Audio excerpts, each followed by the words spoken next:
My speech is on organic and non-organic farming and the changes that eating organically have on you and your family's lives. The reason I chose this as my topic is because I really wanted to get to know more about organic farming and how it's done and how it is different from farming non-organically. And plus, my grandpa has farmed organically for the last 15 years of his life, so I had some first-hand experience in getting some information for my speech. Say hi. Okay. Organic food is perceived as a healthier and safer choice for your body. Non-organic food really isn't bad for your body, and I'm not here to tell you how to live your life and tell you what foods you should and should not eat. I'm just here to tell you the difference in the two.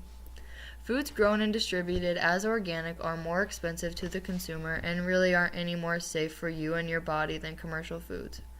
Organic animals receive no antibiotic treatments in their lives and spend most of their lifetime in fresh outdoor air.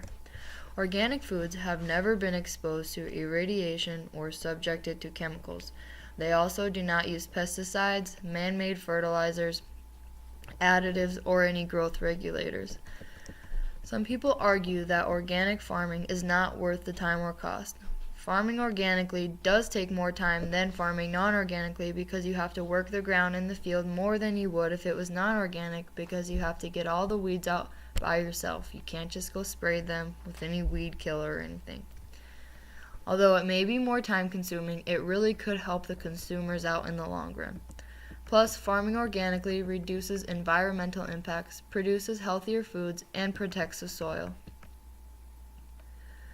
Organic farming is for the consumers who need and or want it. For people who can't drink certain kinds of milk because, say, they're lactose intolerant, you may choose something such as almond milk, soy milk, or rice milk, which are organic. Organic foods have a difference in taste, being there is no preservatives in them. I have some family members that eat organic foods due to the fact that their children have had some problems with eating non-organic preserved foods. My grandparents also have some organic foods, but not all. Mostly just some snacks and such for when my cousins come home who eat organically. I myself think that they taste very good, and they have a much different texture than the non-organic foods. I like them.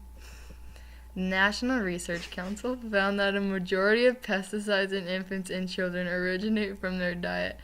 Having said, feeding your child pesticide-free food is important during this young and vulnerable age.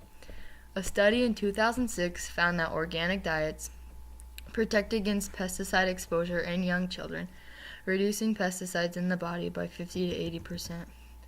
It has also been found that the vitamin content of organic foods produced in the early 1970s through the early 21st century found that many organic vegetables have a higher amount of calcium, magnesium, iron, and vitamin C.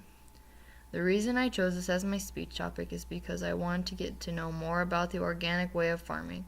My grandpa has farmed organically for the last 15 years of his life, so I got some good information from him. It is something very interesting to me because just by farming organically, you are helping the consumers who really need this kind of food in their daily diet. In conclusion, organic foods are helpful to certain people in this world, whether it is by choice or because they need it for their bodies. Non-organic foods don't harm your body. The difference in the two is just that organic foods and animals do not experience any pesticides or other substances that may harm the produce they provide in their lifetime. Thank you for listening to my speech.